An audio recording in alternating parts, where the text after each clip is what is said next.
आइए श्याम प्रेमियों, आज एक ऐसे भगत की कहानी सुनाते हैं जो अपने व्यापार में इतना लीन था कि उसे दिन दुनिया की कोई खबर नहीं थी। उसे सिर्फ पैसा पैसा और सिर्फ पैसे के बारे में चिंता थी। उसके घर वाले, उसके परिवार वाले सारे परेशान थे कि सेठ कभी कहीं नहीं जाता, सुबह से लेकर रात तक हर समय पैसे में ही लिपटा रहता है। बहुत दिनों से उसके इष्ट मित्र उसे कहते थे कि तुम हमारे साथ कहीं चलो, अपने बच्चों को लेकर चलो, लेकिन सेठ कहता इसके लिए काफी समय पड़ा है, अभी मुझे सिर्फ पैसा कमाना है। लेकिन एक दिन कुछ मित्रों ने बहुत जोर दिया कि 2 दिन की छुट्टियां हैं, हम खाटू श्याम जी के दरबार में जा रहे हैं, पूरे परिवार को साथ लेकर हमारे साथ चलो। और सेठ उनको ये बात मना नहीं कर पाया और बिना मन के वो उन परिवार वालों और इष्ट मित्रों के साथ खाटू के लिए रवाना हो गया। रास्ते भर वो अपने व्यापार की बातें करता रहा। उसे खाटू जाने की जरा भी इच्छा नहीं थी। लेकिन जब खाटू पहुंचा और बाबा श्याम के मंदिर में पहुंचा और जब बाबा से नजरें मिली, उसके होश उड़ गए। सेठ के परिवार वाले सारे दर्शन करके बाहर आ गए।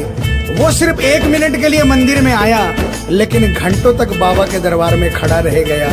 उसको होश नहीं रहा और वो बाबा की तरफ देखकर आंखें बंद करके आंसुओं की धार बहती रही और वो बाबा से मन ही मन बातें करता रहा। जब परिवार वालों ने उसे कहा कि अब चलना है, तो सेठ ने बाबा से कहा, प्रभु मुझे अब हर महीने 11 को अपने दरबार में बुलाओ। और ये कह करके वो बाबा के दरबार से वापस अपने घर को आ गया। 15 दिन बाद 11 आई। सेठ बहुत से लोगों को लेकर अपने साथ बाबा के दरबार में गया। ऐसे हर 11 को वो खाटू जाने लगे। लेकिन एक दिन जैसे ही वो सुबह 11 को घर से निकलने लगा, मुनीम ने कहा, सेठ जी कहाँ जा रहे हो? सेठ ने कहा, अरे मुनीम तुझे पता नहीं, आज 11 है, मुझे खाटू धाम जाना है। मुनीम ने कहा, सेठ जी आपको पता नहीं, आज बाहर के कुछ व्यापारी आने वाले हैं, लाखों का सौदा होने वाला है और वो व्यापारी आज रात को वापस इंडिया के बाहर चले जाएंगे। आपके पास तो मौका है, आप 11 की जगह मावस को खाटू चले जाना। सेठ के मन में ये आया कि हाँ, इसमें क्या फर्क पड़ता है, आज यहाँ व्यापार कर लेता हूँ, सौदा कर लेता हूँ, मैं खाटू मावस को चला जाऊंगा। और सेठ उस दिन खाटू नहीं जा पाया। 11 निकल गई, मावस आई, मावस को फिर कोई व्यापारी आ गया। उसके बाद फिर पूर्णिमा आई, फिर कोई व्यापारी आ गया और इसी तरह सेठ व्यापार में फिर उलझ गया। एक दिन रात को सेठ सोया तो उसके नींदों में उसे ऐसा आभास हुआ कि उसे कोई आवाज आ रही है और उसने बड़े ध्यान से सुना।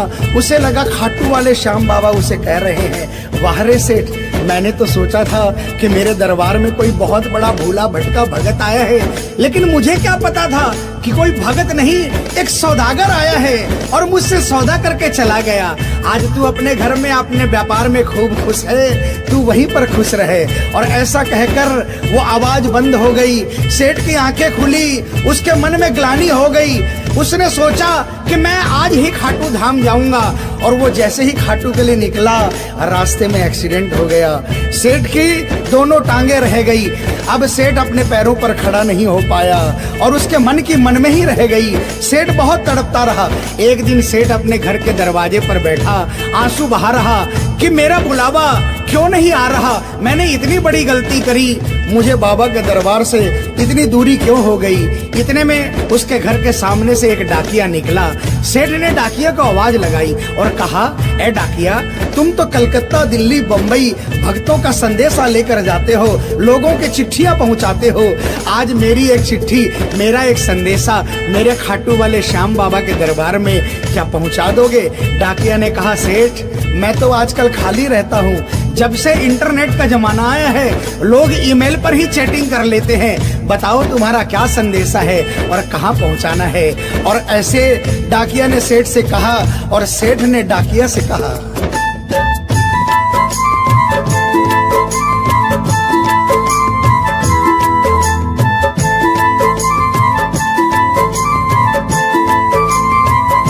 डाकिया जा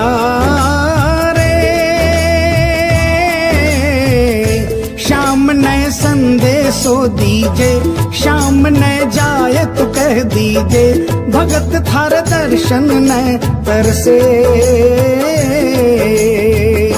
डाकिया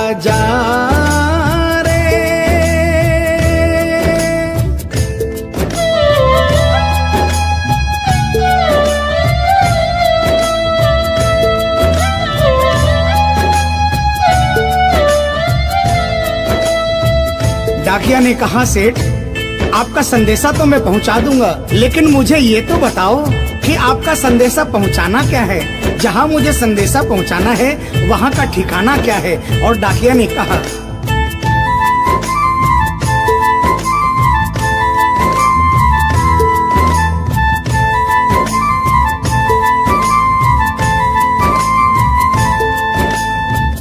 कौन से गांव थारो शाम बस्यो है, इतनो माने बता दे सेवक रे।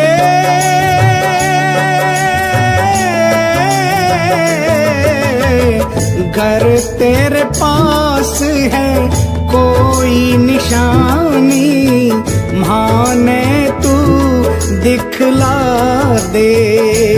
कैया जानूंगा पहचान, मैं हूँ छोरो अनजान। कैया जानूंगा पहचान, मैं हूँ छोरो अनजान। कैया शाम शु होसी मिलन, डाकिया जा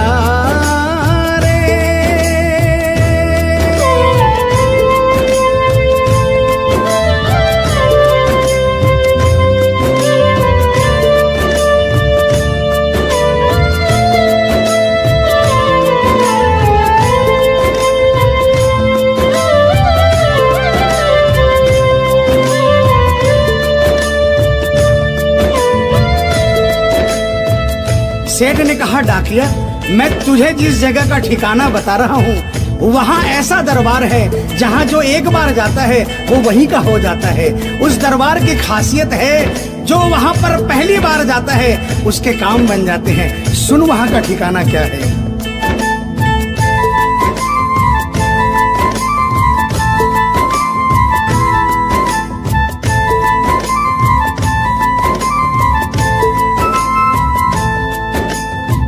खाटू में है श्याम जी को मंदिर, शिखर ध्वजा लहरावे।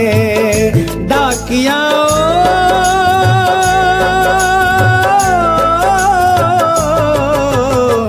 जोड़ी पर हनुमान बिराजे, सेवक चंवर ढुलावे।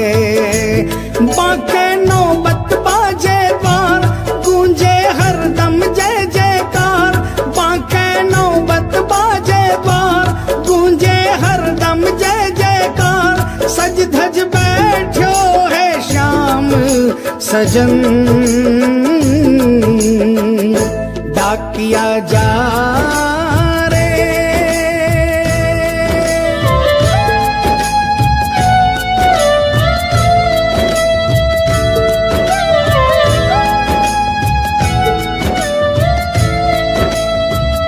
डाकिया सेठ जी के यहाँ से निकल जाता है और वो खाटू धाम के लिए प्रस्थान करता है। धीरे धीरे वो खाटू पहुँचता है और खाटू पहुंचकर बाबा के मंदिर का पता करता है और मंदिर के नीचे पहुंचकर वो पहले प्रणाम करता है और बाबा के मंदिर की 13 सीढ़ी चढ़ता है।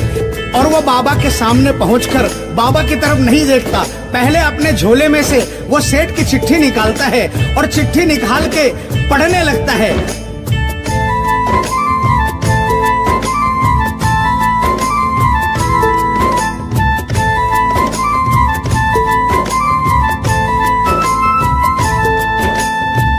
पहुँच गयो दरबार श्याम के, बोलन लाग्यो संदेशो।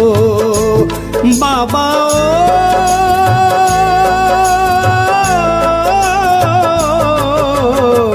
बन बैठो कद श्याम दीवानो, कुछ ना रयो अंदेशो।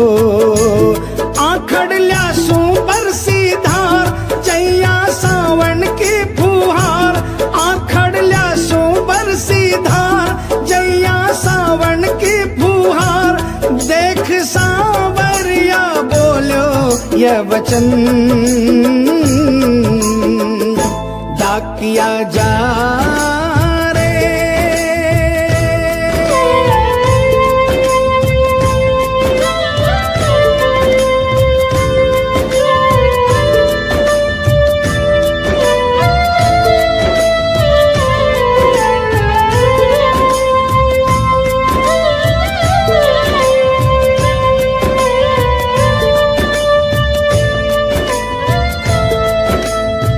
जो ही डाकिया ने सांवरे सेठ की तरफ देखा, उसके होश उड़ गए, उसकी आंखें बंद हो गई, आंखों से आंसुओं की अविरल धारा बहने लगी। उसको ऐसा महसूस हुआ सपने में जैसे कि कोई श्याम प्रभु सिंहासन से उतर कर आ गए। उसे अपने गले से लगा लिया और डाकिया से कहा, कैसे हो डाकिया? डाकिया प्रभु के चरणों में गिर गया, कहा, प्रभु आज मैं धन्य हो गया, इतने वर्षों तक आपके दरबार नहीं पहुंचा, आज सेठ जी के कारण मैं आपके दरबार में पहुंच गया। अब मुझ पर इतनी कृपा कर दो, मुझे अपनी शरण में रख लो। लेकिन बाबा ने कहा, नहीं बेटा, मैं तुझे अपनी शरण में रखूंगा, लेकिन अभी तुझे मेरा एक छोटा सा काम करना है। जिस सेठ ने तुझे ये संदेशा देकर भेजा है, अगर उसके पास मेरा जवाब नहीं गया तो वहाँ जीते जी मर जाएगा। तू मेरा एक छोटा सा काम कर दे, वापसी संदेशा तू उस सेठ को जाकर दे दे। और बाबा ने कहा,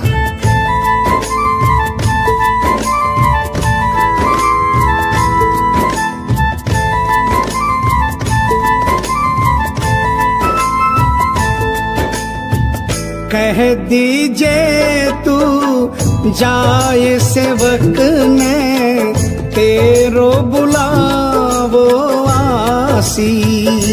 सेवक रे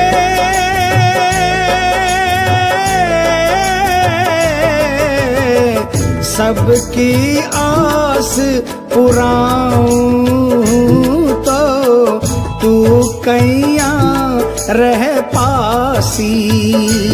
तेरी सारी जानू बात पूरी करशू मन की आस। तेरी सारी जानू बात पूरी करशू मन की आस। पर बढ़ा मेरे कानी कदम डाकिया जा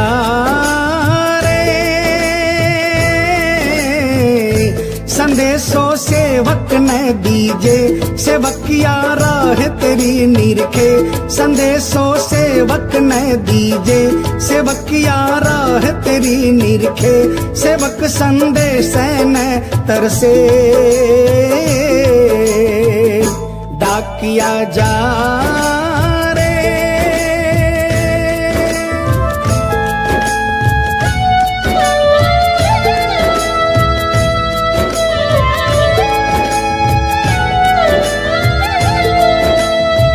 डाकिया श्याम प्रभु के चरणों में प्रणाम करके वापस निकलता है और वो आधी रात को ही सेठ के शहर में आ जाता है। अब डाकिया को इतनी जल्दी थी कि उसने आधी रात नहीं देखी और उसने जाकर सेठ के दरवाजे की घंटी बजा दी। उस दिन सेठ के घर में कोई नहीं था। सेठ अकेला अपने बिस्तर पर पड़ा था। जैसे ही घंटी की आवाज आई उसको लगा कि बाबा का संदेशा आ गया, लेकिन सेठ मजबूर था। वो उठना चाहा लेकिन उठ नहीं पा रहा था। लेकिन अचानक उसने जोरदार जयकार लगाई, हारे के सहारे की। और जैसे ही आवाज आई सेठ के घर में करिश्मा हो गया। सेठ अपने पांव पर खड़ा हो गया, दौड़ कर गया और उसने जाकर दरवाजा खोला। सामने देखा डाकिया खड़ा है। सेठ डाकिया के चरणों में गिर गया और कहने लगा, डाकिया जल्दी बताओ मेरे बाबा ने क्या संदेशा भिजवाया है। और डाकिया ने चिट्ठी निकाली और बाबा के भगत की चिट्ठी का संदेशा निकालकर सेठ के हाथों में थमा दिया। सेठ ने जैसे ही चिट्ठी देखी वो झूम झूम कर नाच नाच कर गाने लगा,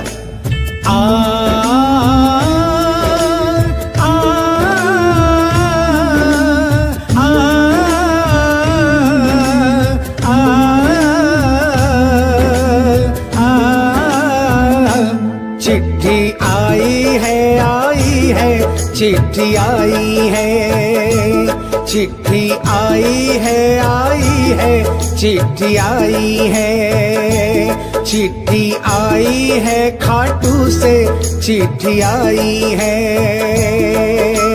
बड़े दिनों के बाद मेरे श्याम धनी को आज, अरे बड़े दिनों के बाद मेरे श्याम धनी को आज भगत की याद सताई है। चिट्ठी आई है, चिट्ठी आई है, ओ चिट्ठी आई है, चिट्ठी आई है। सेठ ने वो चिट्ठी वापस डाकिया को थमा दी और कहा, डाकिया आप तो स्वयं बाबा से मिलकर आए हो, इसलिए बाबा का संदेशा अपने मुखारबिंद से मुझे सुनाओ।